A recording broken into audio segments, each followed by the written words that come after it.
Hello there and welcome to SNMB Academy. In this video I'll be showing you how to solve simultaneous equation graphs. Now it's pretty straight to the point and easy, to be honest. First we've just got to realize what our x's are. So this line here is my x-axis. That's written there as well, just made it more clear.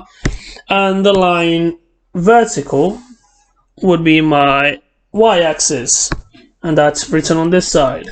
Now these two lines are how we've just got to realize first. And how are my coordinates written is bracket x comma y. That's how our coordinates are written.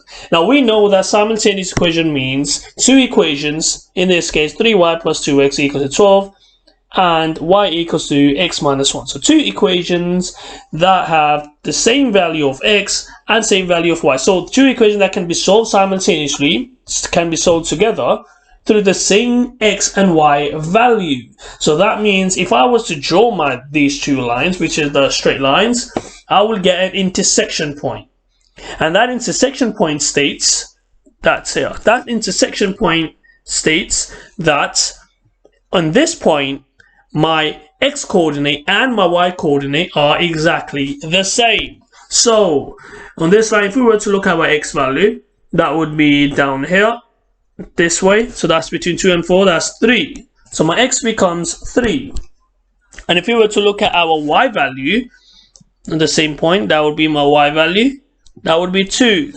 So 2. So our coordinates ultimately will become x equals to 3 and y equals to 2. So initially what we're doing is we're just looking at the intersection points, because that states that at that point the value of x and y for both equations is exactly the same. And let's have a look at another one. If you think that you already know, you've already learned it, it's quite simple. So go ahead and do this one for yourself.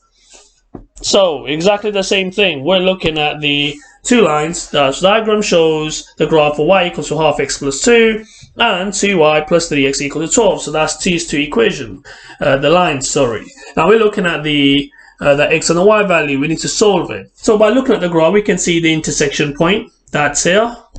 So we look at our x value. We go down. That's 2.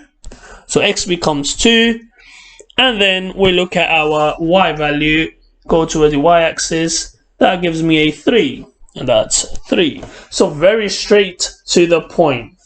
Don't forget to like and subscribe to our channel and help us grow worldwide. Thank you very much.